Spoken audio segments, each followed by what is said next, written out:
Motor transport employees union Kanhangad division സമ്മേളനം കുടുംബസംഗമത്തോടുകൂടി കോട്ടച്ചേരി കുന്നുമ്മലിൽ നടന്നു. തൊഴിൽ മേഖലയിൽ തകർക്കുന്ന ലേബർ കോഡ് ഉപേക്ഷിക്കണമെന്ന് സമ്മേളനം ആവശ്യപ്പെട്ടു. This news sponsored by Boby Chemmanur International Jewellers. വരുന്ന തദ്ദേശ സ്വയംഭരണ തെരഞ്ഞെടുപ്പിൽ LTF സ്ഥാനാർത്ഥികളെ വിജയിപ്പിക്കാൻ മുഴുവൻ ആളുകളും രംഗത്തിറങ്ങണമെന്ന് motor transport employees union CITU Kanhangad division സമ്മേളനം ആവശ്യപ്പെട്ടു. തൊഴിൽ മേഖലയെ തകർക്കുന്ന ലേബർ കോഡ് നടപ്പിലാക്കാനുള്ള കേന്ദ്ര സർക്കാർ നീക്കം ഉപേക്ഷിക്കണമെന്നുള്ള ആവശ്യവും സമ്മേളനം പ്രമേയമായി മുന്നോട്ട് വെച്ചു. കുടുംബസംഗമത്തോടുകൂടി കോട്ടച്ചേരി കുന്നുമലിലെ അഴീക്കോടൻ സെന്ററിൽ സംഘടിപ്പിച്ച സമ്മേളനം യൂണിയൻ കാസർഗോഡ് ജില്ലാ സെക്രട്ടറി ഗിരികൃഷ്ണൻ ഉദ്ഘാടനം ചെയ്തു.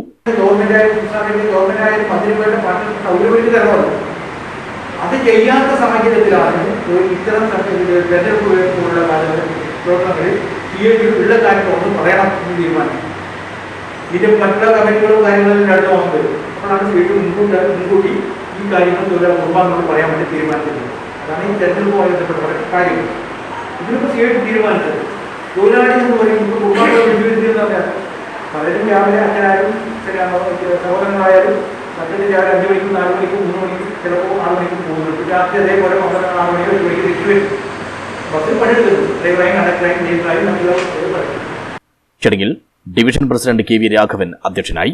പ്രഭാകരൻ അയ്യങ്കാവ്, PP ദാമോദരൻ, KM രാജീവൻ എന്നിവർ സംസാരിച്ചു. CV ശശിധരൻ സ്വാഗതം പറഞ്ഞു. News bureau Kanhangad.